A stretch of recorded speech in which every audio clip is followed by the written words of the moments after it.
El Caribe tiene diferentes acepciones. Incluso en el siglo XIX lo que más se hablaba era de la Antilla, porque se consideraba como importante las Antillas Mayores, integrada por Cuba, Santo Domingo, la isla de Santo Domingo, Puerto Rico y Jamaica. En el siglo XX ya se habla del Caribe y se utiliza el Mar Caribe como unidad de integración. Entonces se habla del Caribe insular, integrado por las Antillas Mayores, las Bahamas y las Antillas Menores, y el Gran Caribe, que abarca toda la zona continental que toca el Mar Caribe. Ahí se incluye Venezuela, Colombia, la parte de Panamá, México también, que le llaman el Gran Caribe porque es una unidad geográfica, geopolítica y que tiene también muchos puntos comunes porque el mar ha transportado, si tú quieres, ideas, culturas, etc.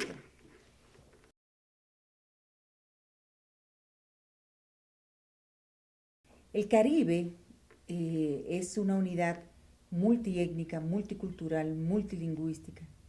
El Caribe fue el punto focal de los imperios en el siglo XVI y XVII para debilitar el imperio español. Entonces comenzó la penetración inglesa, la penetración francesa, la penetración holandesa, y entonces eso hizo que el Caribe fuera multicultural y una especie de acuerdo tácito entre las potencias para penetrar y debilitar España a través de la incursión en el Caribe. Entonces por eso la historia del Caribe no es la historia de América Latina, es muy diferente. La América Latina, incluyendo a Brasil, fue colonizada por la península ibérica, Portugal y España, mientras que el Caribe, aparte de las islas hispanas como Cuba, Puerto Rico y la parte este de la isla de Santo Domingo, fue colonizada por otras potencias que eran rivales de España. Entonces, el Caribe sirvió como una forma de penetrar los imperios y en el transcurso del tiempo comenzaron los intereses para penetrar no solamente a nivel geográfico, sino también influir a nivel de capitales, etc. Incluso se afirma, y hay prueba de ello, de que la mayoría de las revoluciones latinoamericanas fueron financiadas por Francia e Inglaterra, como una manera de sacar del mercado a España.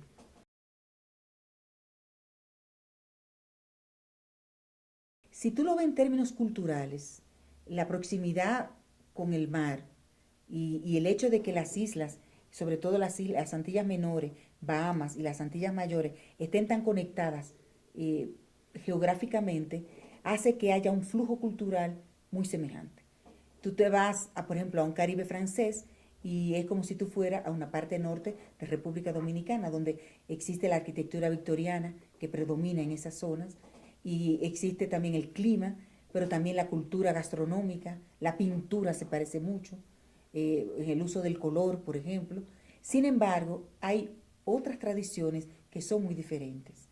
Políticamente son diferentes. Las pequeñas islas del Caribe que están, si tú quieres, dominadas por la cultura francesa o las otras que están dominadas por la cultura inglesa, tienen mucha reticencia, rivalidad, reserva con el Caribe hispano. No tanto con Cuba, por la realidad que tiene Cuba, pero sí, por ejemplo, con Santo Domingo, República Dominicana y Puerto Rico. Entonces ellos nos ven como las islas grandes esa reticencia hace que la posibilidad de integración no es tan factible. También hay una barrera idiomática y hay una barrera cultural.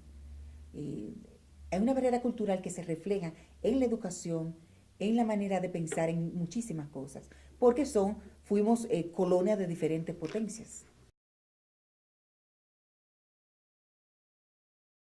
Existe la Asociación de Estados Caribeños, incluso ha habido dos dominicanos que han sido directores ejecutivos de esa organización que intenta tener una agenda común, pero hace más de 20 años y es muy difícil. Es muy difícil por muchas razones. Tú tienes el caso, por ejemplo, de Haití. Haití es el país más atrasado que existe, no solamente en el Caribe, sino en la escala mundial. Tú tienes la realidad de Cuba, que tiene un conflicto interno político, la presión internacional sobre Cuba.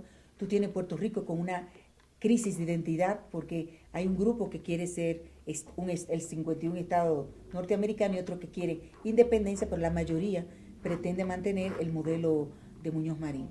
Entonces tú tienes el Caribe inglés que pertenece al Commonwealth, entonces se guían más por la agenda de Inglaterra. Y tú tienes el Caribe francés, que son parte de Francia, le llaman los territorios de ultramar, que se guían por los dictámenes de la política francesa. Entonces es difícil la integración cuando tú tienes incidencia de tantos elementos.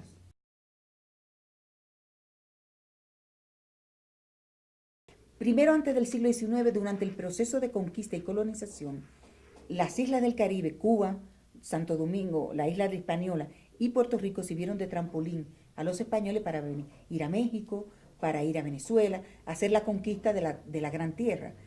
Después que llegaron y construyeron los virreinatos de México, el virreinato de La Plata, los otros virreinatos, se olvidaron del Caribe, porque era solamente un puente.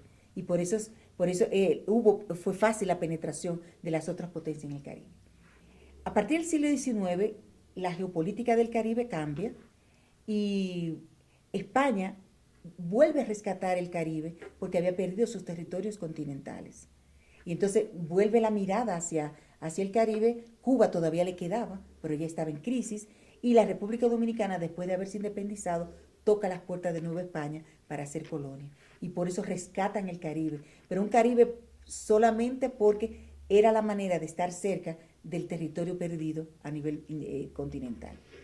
En el siglo XX, el Caribe es más importante en términos geopolíticos porque con la construcción del Canal de Panamá, el que dominaba ese acceso al Canal de Panamá tenía el control marítimo del Océano Atlántico y del Pacífico. No existía el desarrollo de la técnica de ahora y entonces era políticamente, militarmente importante el Caribe. Y por eso tuve la intervención del 65, la Primera Guerra Mundial, primero antes, la ocupación de Haití, la ocupación de la República Dominicana y ya después, en el año 65, la intervención norteamericana del 65. O sea, realmente ya no tiene esa importancia y los polos de interés son otros. China es un polo de interés ahora, distinto. Brasil en el concierto de la escena latinoamericana se ha convertido en una de las 10 primeras economías mundiales. Entonces, eso hace que el interés del Caribe sea menor. Por otra parte, el desarrollo de la tecnología hace que no hay necesidad de estar militarmente en la zona para tú tener el control, porque ya se puede hacer por la vía tecnológica.